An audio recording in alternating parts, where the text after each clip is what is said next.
What's up, guys? This is Ray from the Just a Bit Outside Baseball Softball Podcast. Before we get to the show, we wanted to give a special shout out to all of our sponsors.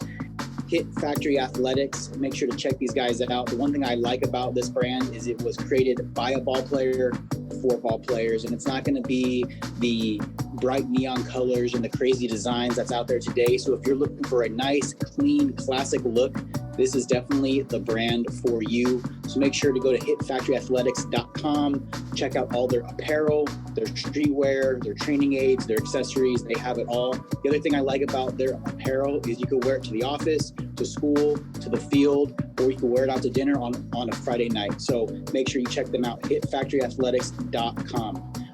Our next sponsor of the show is Bip Brand. The thing about these guys is it is the hitter's brand. So if you can swing it or you think you can swing it, you need to get yourself into a pair of Bip custom pro grade batting gloves. They have your stock models, but the one thing they're doing specifically for us, this show right here, is if you email them at info@bip.com and use the promo code outside21, your team will get a free custom mock-up. Your colors, your logo, your brand on your hands in the batter's box, making a statement. Make sure to get at them, info@bip.com, outside21, free custom mock-up. Use the same promo code to save 20% off your team order. And last but not least, Raise decals. Get rid of that flat, ugly sticker on the front of your helmets and get what the pros and top colleges are using around the country. Raise decals literally make your decal stand out. They are 3D custom pro grade decals to make your helmets stand out, shine, make sure teams know who you are when you're rounding the bases. Make sure you check all three of our sponsors out at factoryathletics.com, at bip.com, and at raiseddecals.com. On all three platforms, make sure you use the promo code outside21 to save you some money. What's going on, guys? Welcome to today's episode of the podcast. On this episode, we sat down with softball coach, Coach Kally V, to talk about her story. It is a motivational story. It's an inspirational story. And we talk faith, family, softball, and all of her life. I don't even want to call them struggles, but I would say life obstacles. We talk about how those events in her life have shaped her and how she's kept God close to her heart and how she's built relationships with others, how she chooses to raise her kids and the relationship she has with her husband and all the things that she teaches to her young ladies that she coaches on the diamond. So I hope you like this episode. It's going to be a two-parter because it was so long. So here is part one. Enjoy.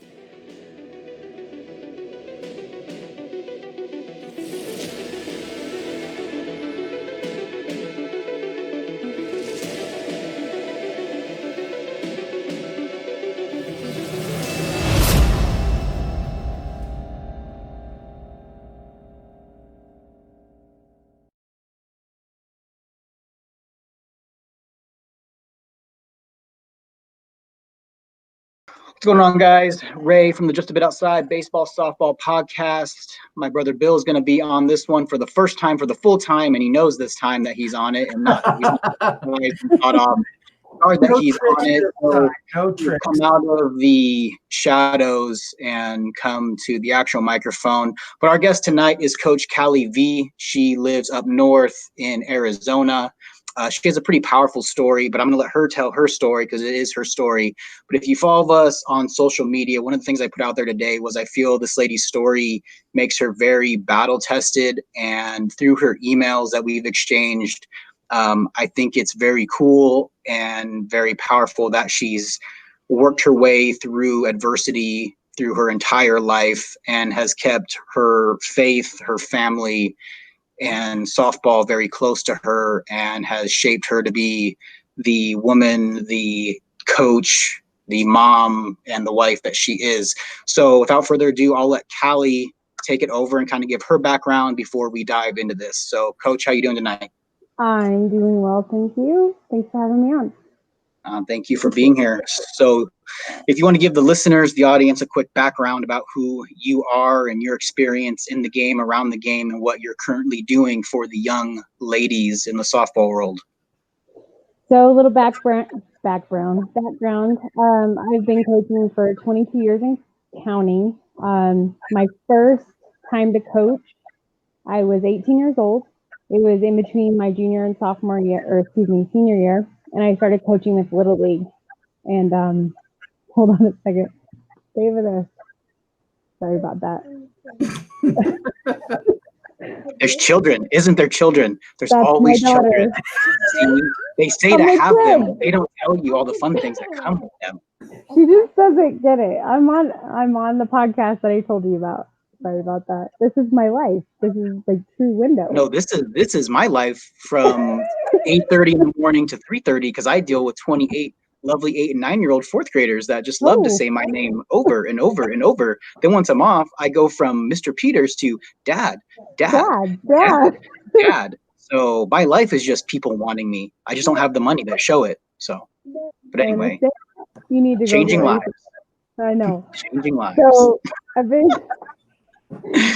coaching for 22 years and counting, and I started with the Little League that I was at. And sorry, she's calling.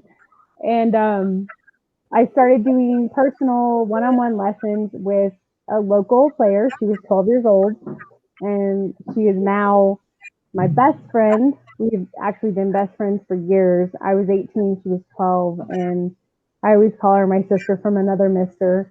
But we just stayed so close throughout life. It's pretty cool. And so in those 22 years, wherever life has taken me, whether it's been marriage, babies, traveling, moving, career changes, I've always been able to have softball in my life. And for me, that's a huge platform where I coach from, because where I messed up, and this is like my belief as a believer in Christ, is like I kind of put softball before God. And I always tell my own children, like, don't ever forget where you got it from, because he won't take it from you, but he will take it from you, like in a humbling way. And I used to be super upset about it. And I'm going to share this later on, I'm sure, in this, when I wasn't able to compete anymore as a collegiate softball player, how hard it hurt. But I had this catcher. She's not even one of my personal athletes, but she would catch them. And she told me one night through Instagram, she had read one of my stories, and she said, if that wouldn't have never happened to you, you wouldn't be the coach you are today. And I was like, whoa, if you're 12, like at this time she was 12, now she's a freshman in high school. And I'm just like, holy crap.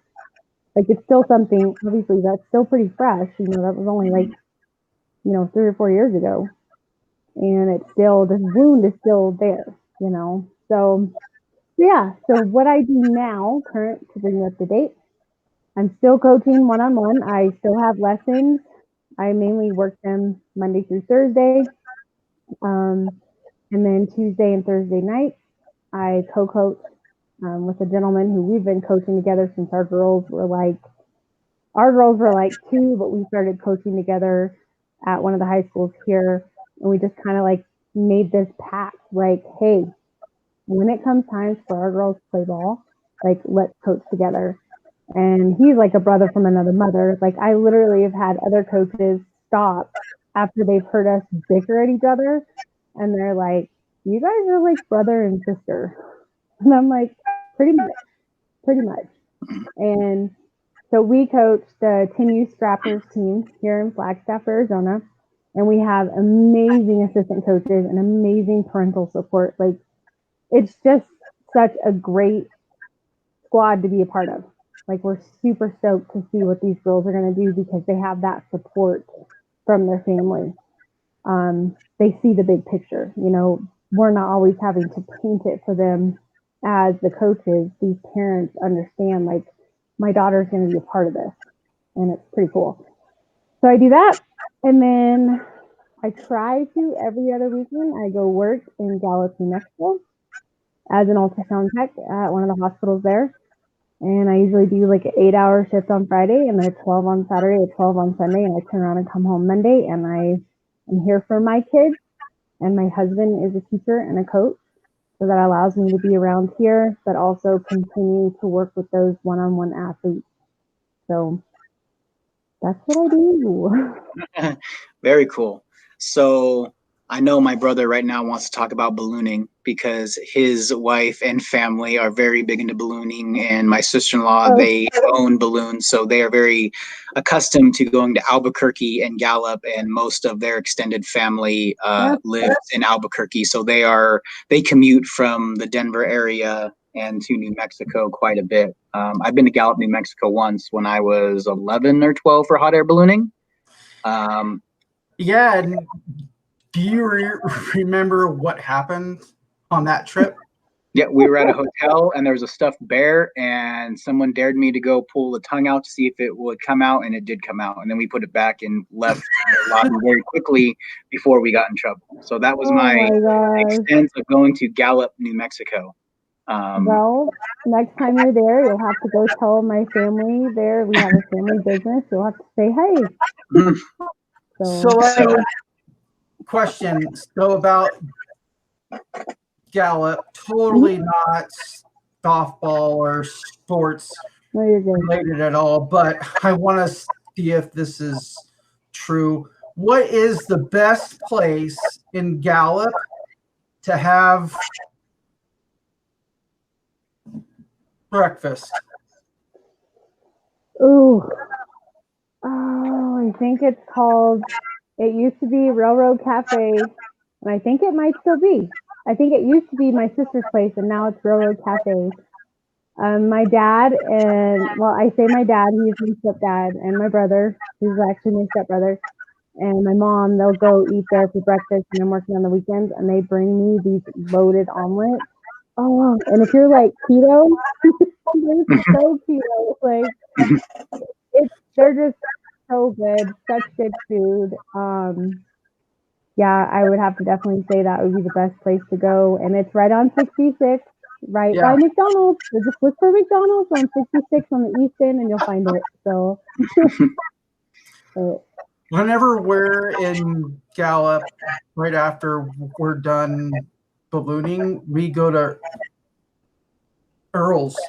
Yes, Earl's is the best. Like, that is so good to go. Stuffed sopapillas. Yes. And the green chili is to die for. Yep.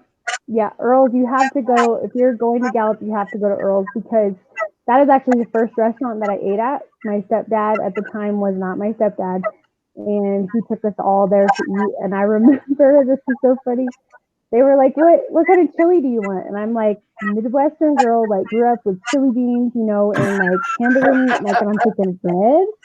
And I was like, red? And then it comes out and it's like New Mexico red chili. And he was laughing so hard. So that's where I learned right then and there the difference between red chili and green chili. But I also learned that I could get me a really cool, authentic pair of earrings there from one of the local vendors. You can, absolutely. They've got all your needs right at Earl's. Yep, that's where we had all our softball banquets. So we would eat dinner there and have our banquets there. So. Nice. Very cool. Yeah. So let's kind of take a deep dive into your kind of powerful story. So if you don't mind, let's go back to when you were a little girl, born and raised, and kind of the events that started to shape you early, to where you've developed the mindset and the attitude that you have now. Ooh. I think a defining moment for me. Did I sound like an actual good host right there? Like, yeah, you did, totally. You're like defining moments that shape you to where you are now. Than the teaching voice and the parent voice. So my goal is to be on the platform just like Joe Rogan one day. My brother laughs at me all the time, but that's the ultimate goal. No, I get it. I have a little podcast out there. It's like one of those things. I'm a motivational speaker. One day we'll get there. So, all right, but your story, in all seriousness now. All right, let's take a deep dive into this story because I know it's a good one. Well, some people on the outside looking in might just be like, oh, that was just ridiculous. But, for a long time, that's what I used to think. So I remember, manipulative math is when you use like your fingers to count. And my mom, there was this I grew up in a very small town in Kansas, little farm community, and my parents worked like 45 minutes away. So they worked all the way in Wichita. My mom was an MRI tech at one of the hospitals there, and then my real dad worked at Boeing. And so I get it. You know, now looking back, I'm like, they were so stressed out. Like, they were just doing the best they could do.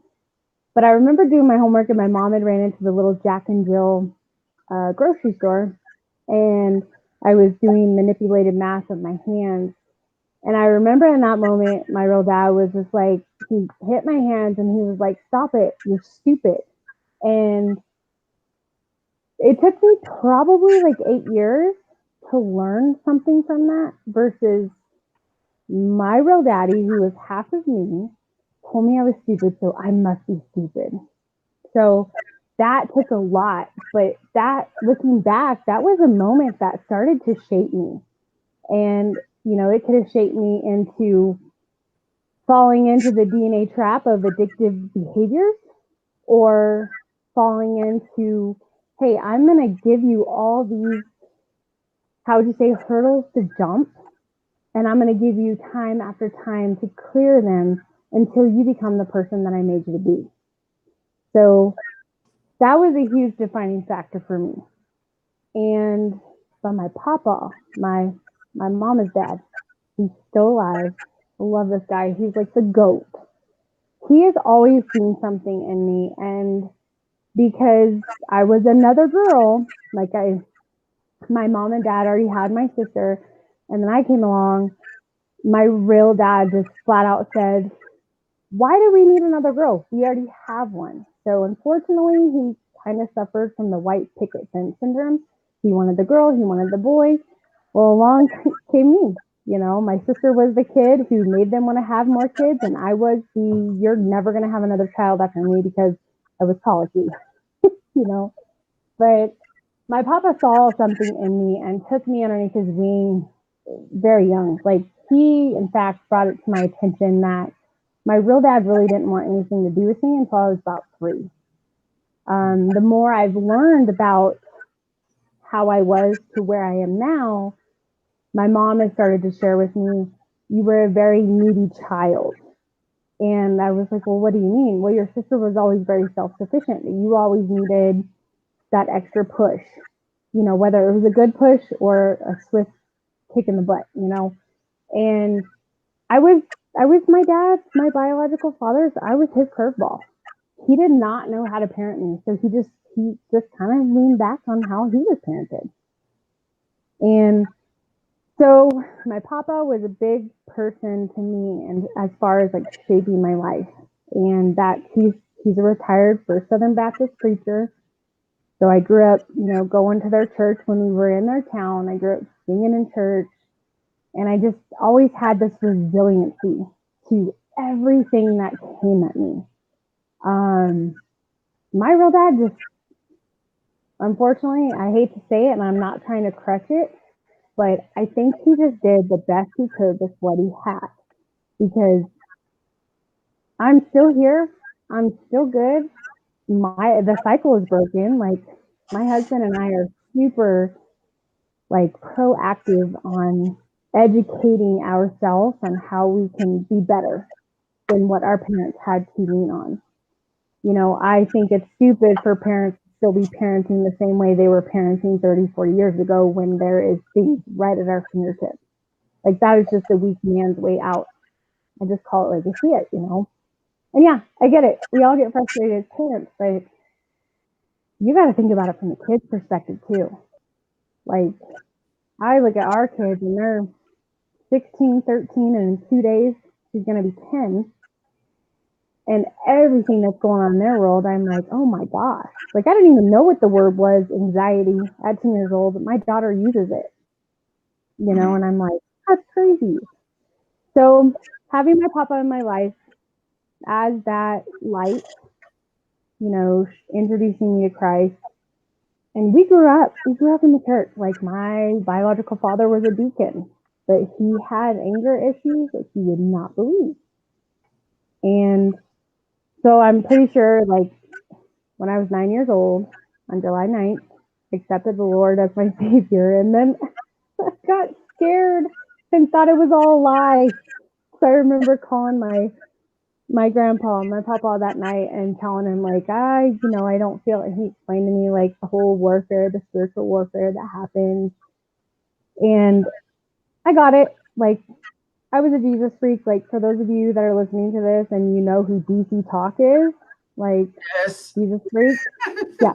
Heaven, heaven down. Like, that right there. I was the weird kid, and I was really good with it because I was also a really good athlete. So I was like, I'm going to do good. So definitely Papa in my life molded me. But that one moment where my biological father, the person that is half of me, telling me that I was stupid, that was a deep cut. It wasn't getting punched in the face.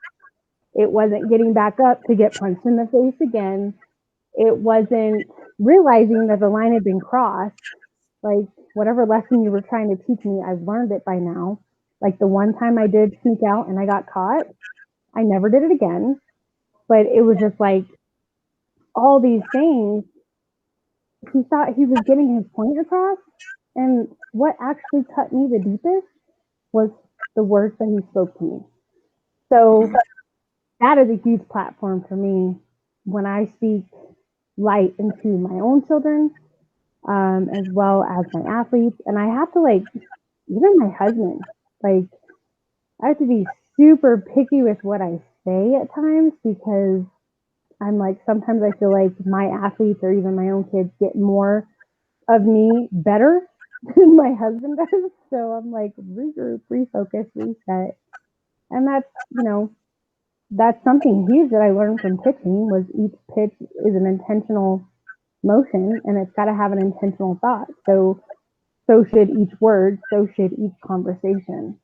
Mm-hmm. So that's a lot that I coach from is that intentional platform. And like going back, so my first question is being raised in the church, giving yourself to God, and immediately you start questioning, well, is this true? Can that be true? Is this all a big story? Did you question that because you started to question it just on your own doing, or did your dad kind of help in that being active in the church, but you're like, so you preach the Bible and you preach the word of God, but behind closed doors, you're verbally abusive to me. So how does that add up? That's a really good point. Maybe that's really what was going on. But for me, it was more childlike. Like I had nightmares. I felt a lot more fear. That was pretty much what it is for me as a kid. But as an adult, looking back, I can. Like, what do you mean by like you felt fear? Like, what do you mean? Oh gosh. like you feared God? I feared like the negative things. Like, I had the worst nightmares as a kid, and I had a college professor tell me it was because of my family life because it was so unstable. And like the main character in all of my dreams was my mom, and she was like demon crazy lady, and she would tell me she was never going to be there, and they would always say that's because your mom was always the strong one in your home, and you knew if she left, everything would fall apart. So fear, like just being scared overall, like and that's where I learned, like I even tell my kids this, my husband, we used to recite a verse with our daughter about not fearing, and she has it memorized. She would have really bad night terrors, and my papa would always tell me, in the name of the Holy Spirit and God's Holy Son, I command you, Satan, to leave. You're not welcome here. And when I would do that, it was like that instantaneous fear would just leave. Mm-hmm. So it was just one of those things. Like as soon as I accepted the Lord, it was like I became more aware of other things. Like that was one thing my papa always told me. As a Christian, you can't just, I'm a Christian, I'm saved from everything. Oh no, your life just got like 100 times harder, like on every level, like spiritually, mentally, physically, emotionally, like you name it. And my papa would always tell me, like, you need to be aware of what's getting at you. How the devil will use certain situations, like waking up late as an adult. People that aren't aware of Christ and how those things play out, they think they woke up late because their body needed the rest. Really? Because were you in REM sleep the last 30 minutes you were sleeping? Like, I'm like, that the devil's just like, he's there everywhere. And he knows that robbing you of 30 minutes of your day is going to have you wake up on the wrong side of the bed, and you're going to suck for like 90% of the day unless you stop and you realize, like, holy cow, like, I need to like regroup, reset, refocus, When we go back to your childhood, like, how long, like, was the abuse always verbal, or did the verbal abuse transition into a physical abuse, and it was like a combination of both, or was kind of like, what type of mood is dad in today is what's coming to me? So let's just say, as a young child, I learned how to walk on glass. Not physically, but mentally and emotionally, because like I said earlier, he worked for Boeing, and Spirit now owns Boeing. And Boeing was a hard company to be a part of. Like, I learned early on what a scalper meant. I learned what a picket line was. I learned what a strike was. I learned so many things. I remember standing in the food line because my dad refused to, I think it was, if you stood in the line, you weren't part of the union. That was probably where I was gray, or you were union. But I just remember, this is so stupid, but I remember getting sugar snacks, like in the big family size box. I remember getting bread, and I remember getting potatoes, and I remember getting free Taekwondo classes because he was on strike, and that was their way of combating kind of what's been happening with COVID, how child abuses went up. I lived through that each time my dad went on strike, and I could be wrong, but I think it was 3 times throughout my childhood with him, from the time I was born till I was no longer with him, and that was, I believe, like 15. So physical abuse, I can't tell you the first time I remember getting smacked, but I do remember always being scared to talk to him, to tell him, to answer him, to look at him, because it was never the right look. It was never the right thing to say. It didn't matter what I did. I was sassing him. I think things really changed in my household when both my sister and I turned 12. She's 2 years older than I am. So I just kind of remember sitting back and watching it. And then when it started happening to me, basically when we started getting our own opinions, and we kind of went into the sassy phase, and the whole transition of life was getting ready to happen at some point. And I think it just got hard on him, and he didn't know how to deal. And he did the best he knew with what to do. And I had this conversation with his mom. She begged me, this was probably like 10 or 12 years ago, to have a relationship with him. And I was just like, I'm done. Like, I've tried. It's up to God. At this point, I had to let go and give it to God. And she goes, but I just wish you guys make it right. Now, mind you, he's been through AA 2 or 3 times. I've received a letter of an apology, but there was a but. I'm sorry, but, your mom made me so mad, or my job was so hard, and I couldn't understand how you say I'm sorry, but. So you're still finding the excuse for the behavior. Yeah, so you're not ready. So you still haven't come to terms with what you've done, because you're still searching for the rhyme or reason. Yeah, like, I'm like, you're not ready to have a relationship with me if you still have to have a but. Like, if you were really sorry, you'd be sorry, and period. Right. And my other question to you is, how you said you had these dreams, and your mom was always like this scary figure. And when you talk to people that dissect the mind and dreams, they said because you knew your mom was always the constant, but if that constant went away, all hell would kind of break loose in your life. And that was the fear. Did you ever get upset with your mom and be like, why aren't you stepping in as the other adult? when you were like a kid and you couldn't really defend yourself, and you knew if you spoke up, it was only going to become worse, and I couldn't run away. It's not like I can grab keys and go. And I think as an elementary school teacher, it's hard on me because I teach in a community that's very diverse, and we're a title school, and a lot of my kids do rely on the school for food. They rely on the school for a lot of things. And for a handful of my kids, they rely on school to get out of the house, because that's their escape for 6.5 hours a day for what their life is. And even now, like doing this online thing, my school day ends between 2:30 and 3, but school officially ends at 3:30. And I will have the same 4 kids every day done with their work, and they stay on just because they want to talk about anything.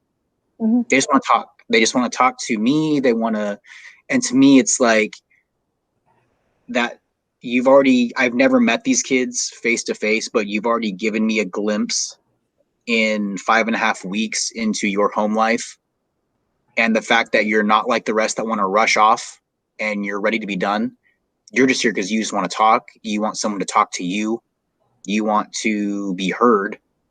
And you're trying to stay away from something that you don't want to go face. Well, and for a lot of them, unless they've been told, it's normal. Unless they've been told differently. Like when my mom finally put her foot down, it was right before Christmas break of my junior year, and it took me telling her everything. But then the ultimate was he had had an affair, and he was a closet alcoholic, and it just that, you know, it was my mom's time to go. And when that happened, I remember moving away and my friends writing me letters, like that's something that nobody does anymore, writing me letters telling me like so-and-so's parents got a divorce, so-and-so's parents, like everybody just started like splitting up. And then as I've talked to my friends later, like in my early 20s, you know, I find out that you didn't know that that was happening to me. And they were like, well, we knew your dad was mean, but we had no idea because he was that good that when I had all my orthodontist work, the ortho had to like submit his pictures. He took extra pictures of my mouth because he knew that those bruises were not from my braces. He knew something was going on. So when my real dad tried to say I lied, I made it up, my ortho stood up for me and was like, no, these are pictures I took because it's my gut feeling. So that's where I learned I could trust my gut big time. But he was good. And if there was a bruise, I would lie to my mom and I would tell her, oh, I just took a ball in the face, because he would always threaten me. If you tell your mom, she's going to flip out and we're going to get a divorce and it's going to be all your fault. That was the going threat. So as a kid, I was like, I'm going to be the cause. This is normal. This is normal discipline. Like I'm supposed to get hit multiple times. I'm supposed to have pliers thrown across my face and pull a matrix move, you know, and not get hit, thank God. That's normal. You know, that's what I grew up in. So for these 4 kids that keep hanging out in your classroom, there's something awesome about them because they're getting the guts. Each time they decide to stay a little bit longer with you, they're getting the guts to make the decision to not go into that toxic situation. And that's awesome they're able to do that. I think another reason why it was so normal for me and why we didn't hang out so long after school is my parents had us going. Like we were 3 sports plus 4. So like rodeo counts out a sport. My sister and I did that. We were volleyball, basketball, softball, and rodeo. And we even did track in middle school and like everything. So I never really had a moment to stop and cry a river and be sad, if that makes any sense. Like I was always going. So, and I think as an adult. So like again, like so you said like it finally came out that your dad was an alcoholic. He stepped out on your mom.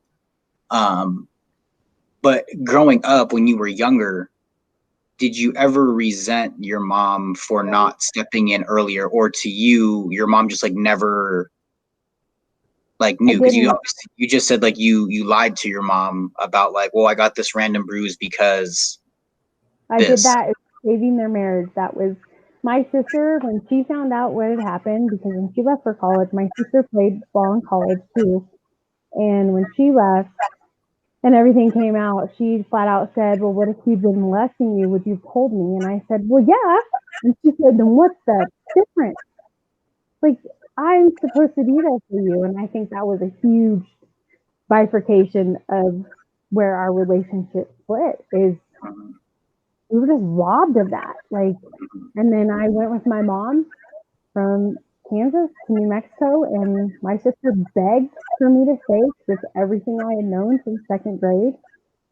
She's like, I will finish raising her. She's only going to be here for a year and a half. And my mom was like, you're 10, you're 18. Like, I'm her mom. You got this. And as a child, that kind of, my child mind, you know, that kind of bugged me, because I was like, hi, Mom, you took me away from everything I knew. But at the same time, I went to a place that, like, where, and I'm like the least person to worry about race, ethnicity, whatever. But when you grow up in a small white town, and I say white because like everybody's white, like, and then you learn like there's huge racial issues in that town later in life. And you go to Gallup, New Mexico, which at one time has been deemed, I think, the melting pot of the world, because there's every nationality there. And you are, how they say there in Gallup, white people are on the bottom of the totem pole. It was adversity at my face, but looking back, it was a moment that everything that God put in my path to build me, it helped me walk through that moment to where I was getting better grades than I had in that farm town. I was the starting varsity pitcher. There were rumors going around that the coach had recruited me. That was pretty cool, but I had to shut them down. I was like, that would be illegal. Actually, my parents divorced, and this is what happened. And people were like, and you're fine? And I'm like, I'm 100% better than being there. And I lived in shadows. Like, my sister, baller. My sister, everything she played, gold. The first calf she roped just for fun, she caught right out of the gate. And I'm over here like working my butt off to do breakaway calf roping. But she was such a natural athlete. And I was like the first one to practice and the last one to leave. And so it was kind of cool to get out of that constant comparison to my sister. I lived in the shadow of a couple coaches' kids. Once I got out of their shadows, it was like, oh my gosh, she really is good. Yeah, I've been working this whole time. So I never resented my mom. I actually, go ahead. I always tell my mom I'm thankful for her blood running through my veins, because if I didn't have her, then I would be no better than my biological father's side, like their addictive traits and all the crap that held them down. My mom was supposed to have my sister and I to break that entire cycle. Does that make sense? So, like that moment that you guys finally decided, or your mom decided to say, like, we're leaving, as you were driving away, like, did you feel like this just weight was lifted off of you emotionally and mentally, or? I think I felt that probably the first week of school at the new school. I was super intimidated. I mean, I literally moved in Christmas break of my junior year. We had this huge, my mom let us have this huge party.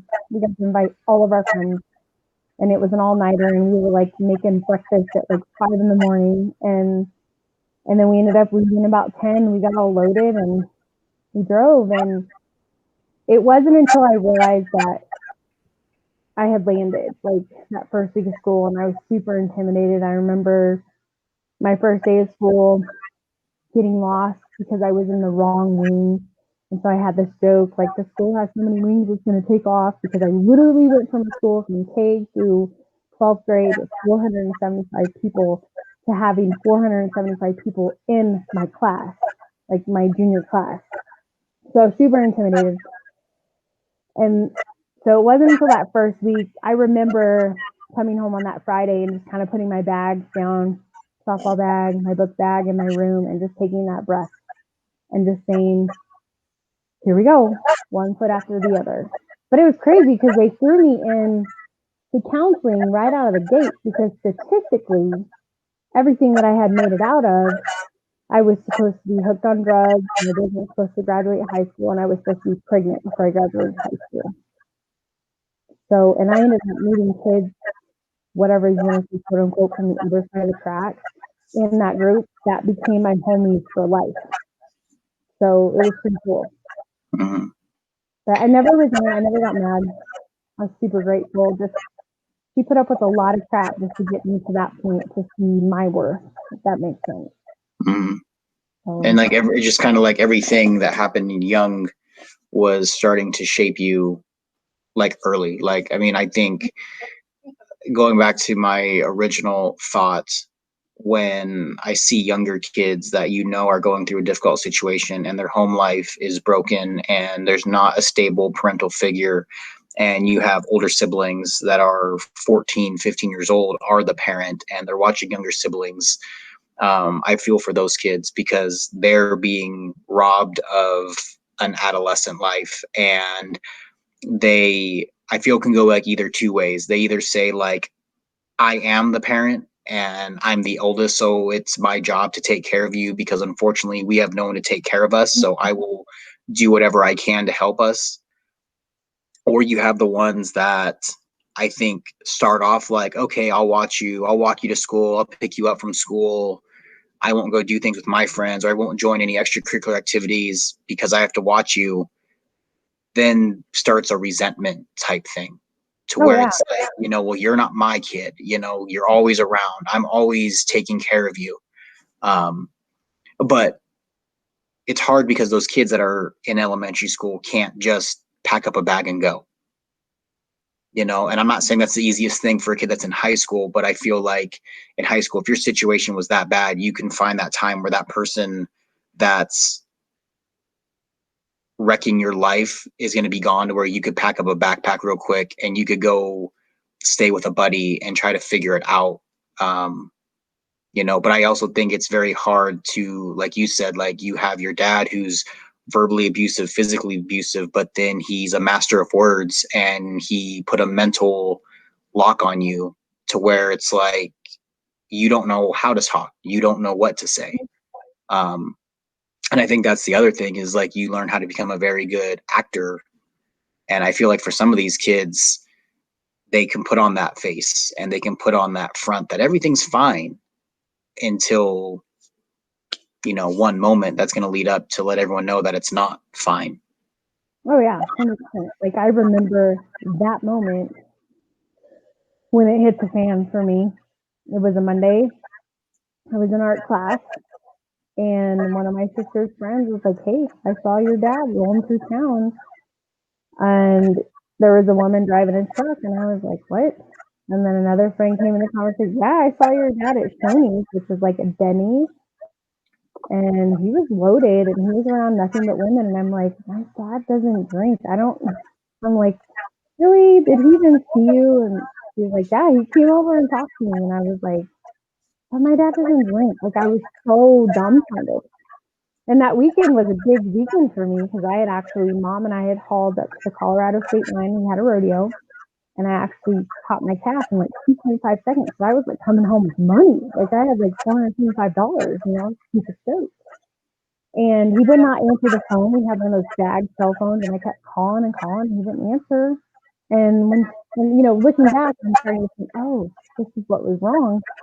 But I remember getting on Sunday, and he was sleeping on the couch, and he never took naps. Like, to him, napping was a sign of failure, like weakness. Like, you always got to be working, And I kept nudging him, and I'm like, hey, I got my calf. Like, I won yesterday, telling him, and he was like, nah. And I was like, So as my friends are telling me this, I'm like, maybe he was drunk and passed out on the couch. Maybe like all these thoughts started coming in my head, and it was just like a movie. Like when they all those impeding thoughts, and then the music hits.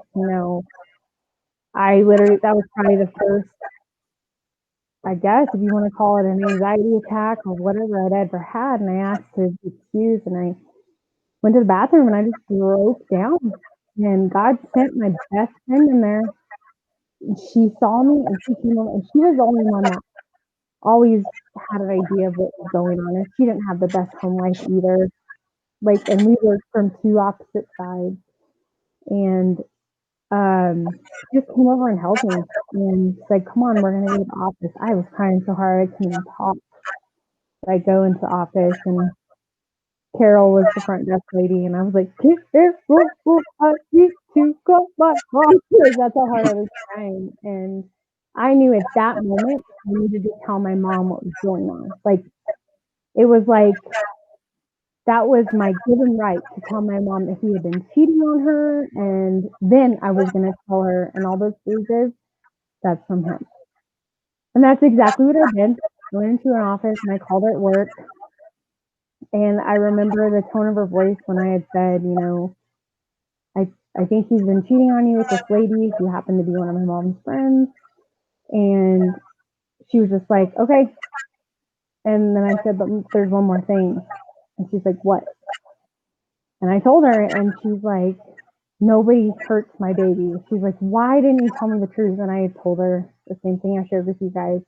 Because if you guys get a divorce, it's going to be all my fault, Mom. Like, you can't divorce them. It's going to be my fault. And she was like, I knew better. I knew better every single time. And my mom coached me until I was 12. So she knew I was athletic. So she had that maternal instinct that my daughter's feeding me a line of crap, but I can't figure out where the crap is coming from. And my mom filed for divorce. I believe that was sometime in November, and it fell through December 9th, and we were out of there on Christmas break. But we had to put a restraining order on him.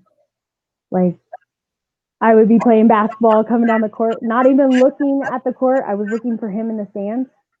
I was so scared he was going to kidnap me. Like, he had reached that point of complete crazy. Mm-hmm. So it's a lot of good acting for sure. And it's something I have to deal with.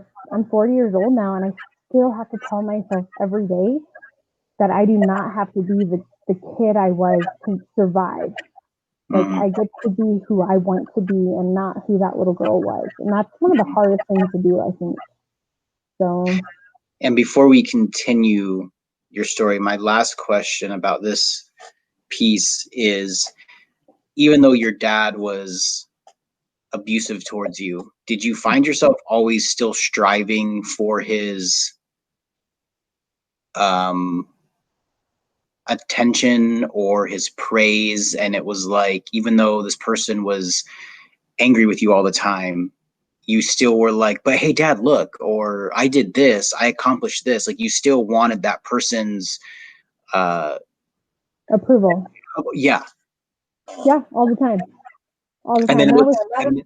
And then it's like, kind of like you sit there and kind of like, why am I trying to get approval from somebody who is so mean to me? But at the end of the day, like, that person's like still your dad. So it's like hard just to like write that person off.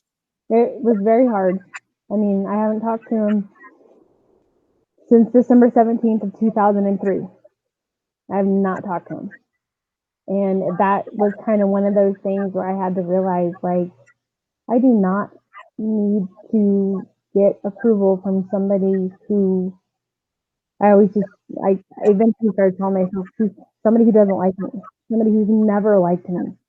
He did not want me, and that is tough because for a girl, talk about looking for your dad in all the wrong places. Right. I went through all of that. Like, I put myself in some of the stupidest situations. Like that song, God Bless the Broken Road That Led Me to You. I tell my husband, I'm like, yeah, that song was pretty much written about you because I shouldn't have you. I shouldn't be where I'm at.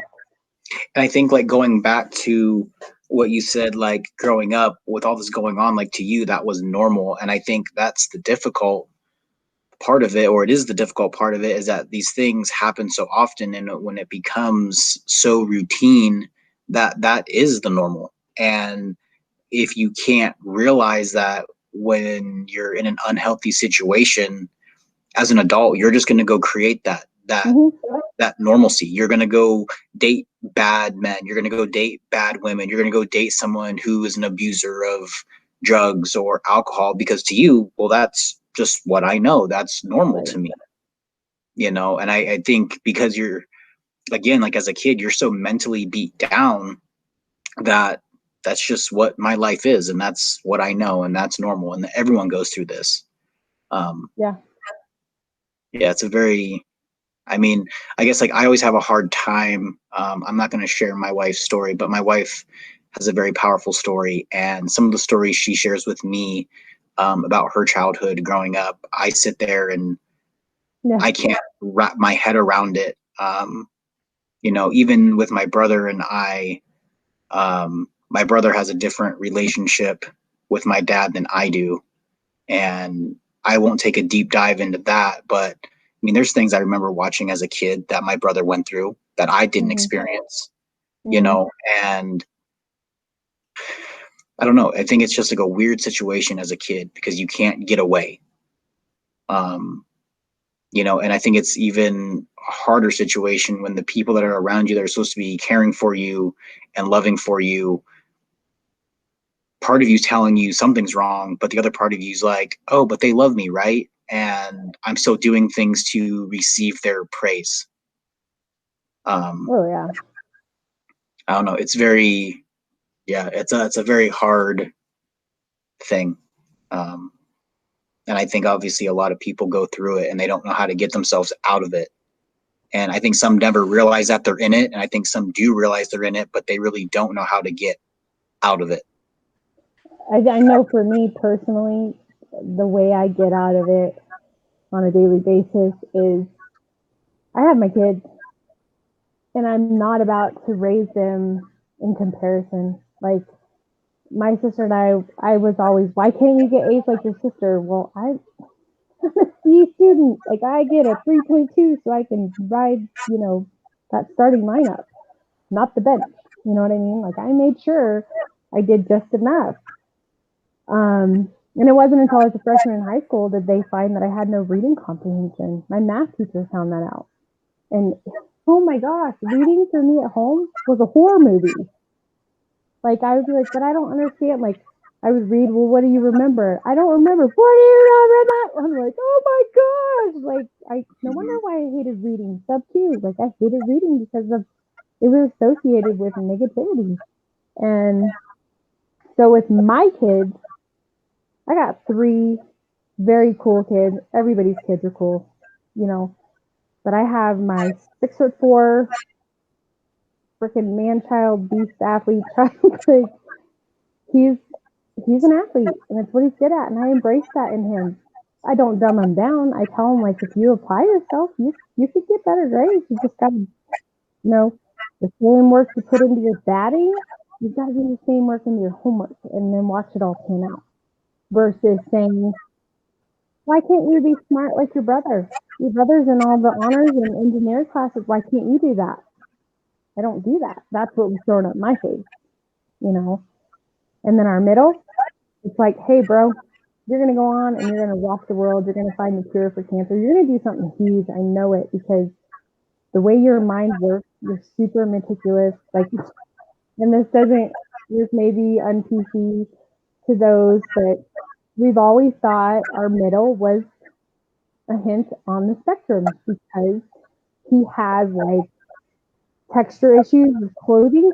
Like when he was little, he would try to please us and he would just sit there and tears would fall and he'd be red and we'd be like, what's wrong? And he'd be like, I can't wear it because it's scratching me. We're like, what's scratching you?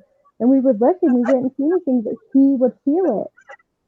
So we just learned to embrace, like, he is a kid that has to have this there, and when his room is a mess, he freaks out but doesn't realize it. We have to tell him, hey, why don't you take the weekend and clean your room? And he's like, I feel so much better. We're like, yeah. And then we have our daughter who wants to work for NASA. She wants to go to the moon. She wants to be a wife and a mother who lives on the moon 6 months out of the year. Like, what do you say to that? Yeah. So, but it's just, I've learned that is the way I break that cycle of comparison and speak realism into my children. Because I kind of feel like with you sharing that story about you and your brother, my sister and I have different relationships with my mom. You know, we both don't have a relationship with our bio father. Like, that's not Well, fair. I think too, like, this is, I will touch on this. Like, I think one thing when my wife and I first met that she'd always get upset with me about, and I still struggle with it to this day, is I wasn't raised in a home to where you talked about feelings. And specifically, like, you weren't going to talk feelings with my dad because that's just weird. Like, why are we talking about this? Like, why are you upset? You shouldn't be upset. Why are you crying? And, you know, my dad would always get mad at me, and I'm sure my brother as well. But just speaking about me personally, my dad would always get mad at not my mom, but he would get irritated and be like, well, how come he always goes to you? And she goes, because I actually try to help them with their problem and not just tell them, stop crying. There's nothing to be crying about. Or I'll give you something to cry about if you're going to cry. And I'm sure he said you're a mama's boy.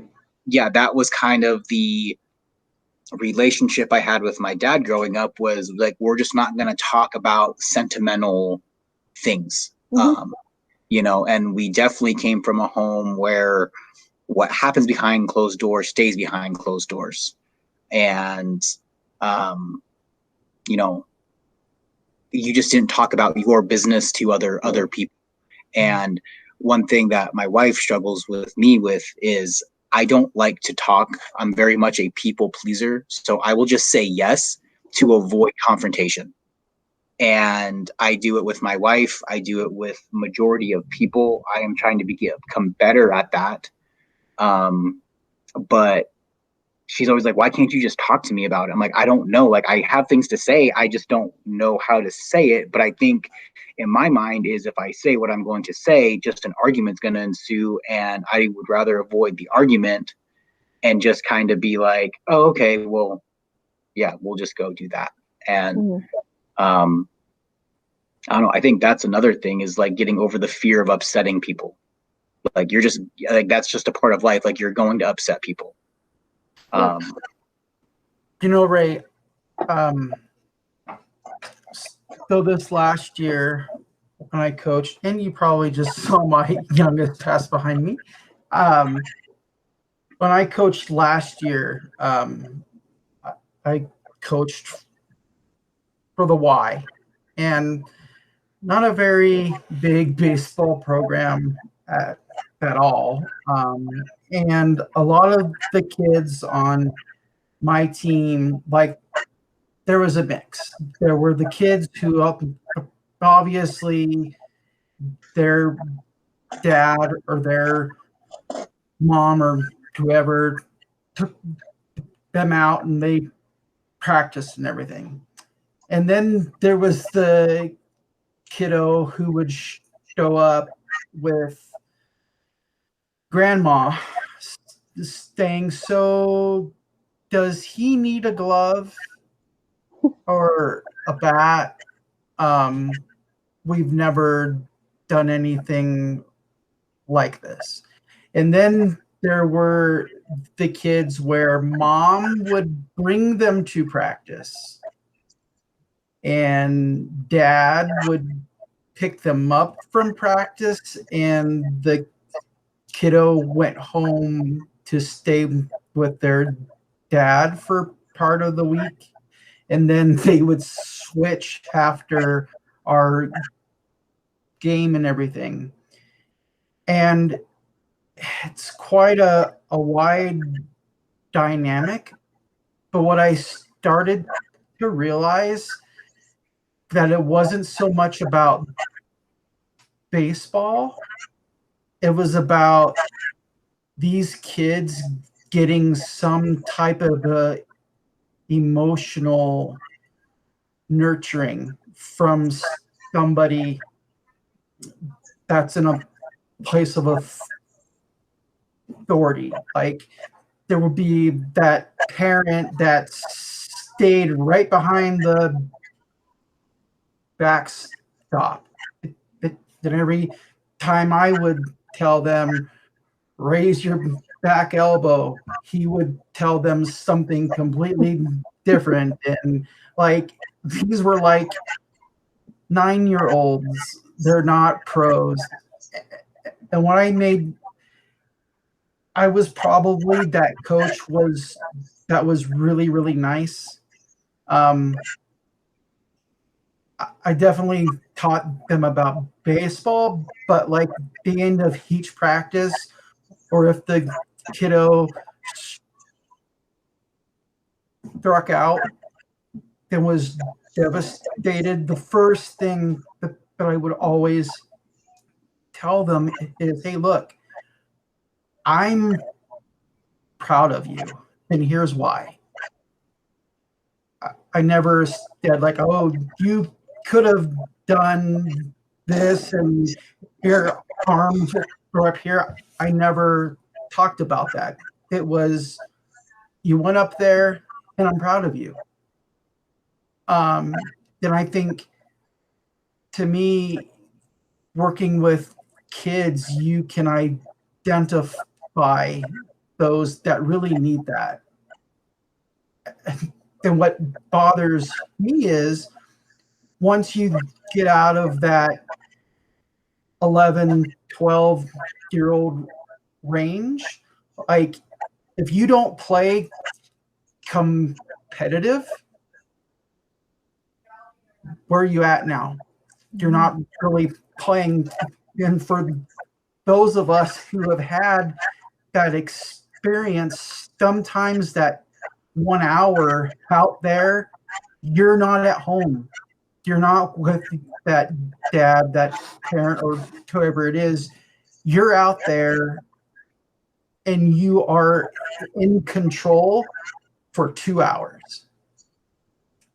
Then it really bothers me that like baseball and probably other sports, there's a point where you don't get to play anymore.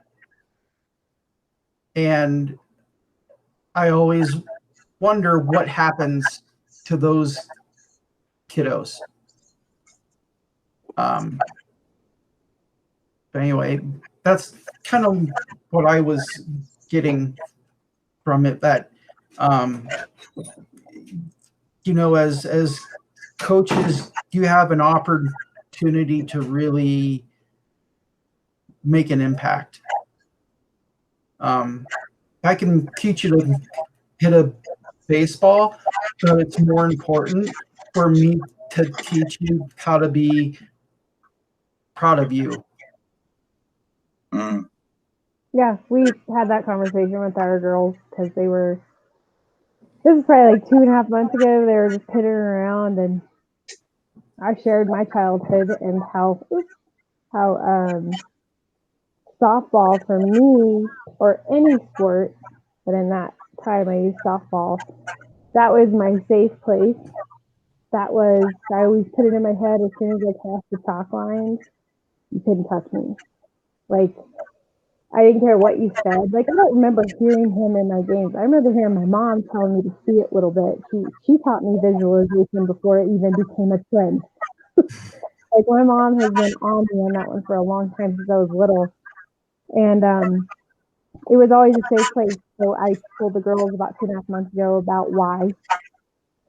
And I think some of them got it, but what really impacted me is one of my assistant coaches, who is also the head coach of our 12U team. We do a lot of joint practices, and then I do personal lessons with his daughter.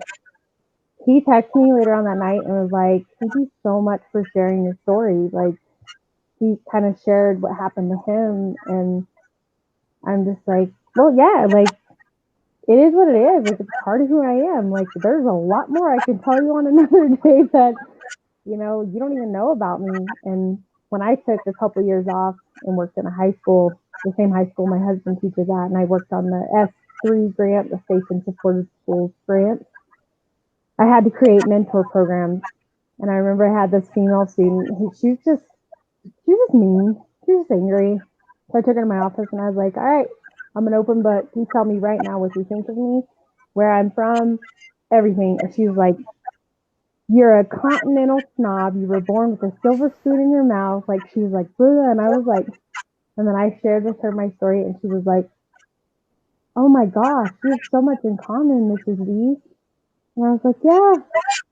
So it's pretty crazy what happens when you use what has happened to you. Like, if you look at it like a hard practice, and it's going to hurt to get through it, once you get through it, you're going to feel so good and you're going to know how to hit the ball. I mean, honestly, guys, if I could softball the rest of my life, like, I would give anything to play professionally. Like, I would love that. But that's not where God wants me. So it is what it is. I get to build those players. That's even cooler. That's going to wrap up today's show, guys. Thank you so much for tuning in. Make sure you check back next week for part 2. Thank you to Coach Kally V again for her time. If you like this episode, please give that a thumbs up. Please share it with a friend and make sure you subscribe to the channel. Make sure you also check out our show sponsors, Hit Factory Athletics, Fit Brand, and Raise Decals on all platforms. Use the promo code OUTSIDE21 to save you some money. And until next time, guys, I'm Ray. This is the Just a Bit Outside Baseball Softball Podcast. And we'll catch you later.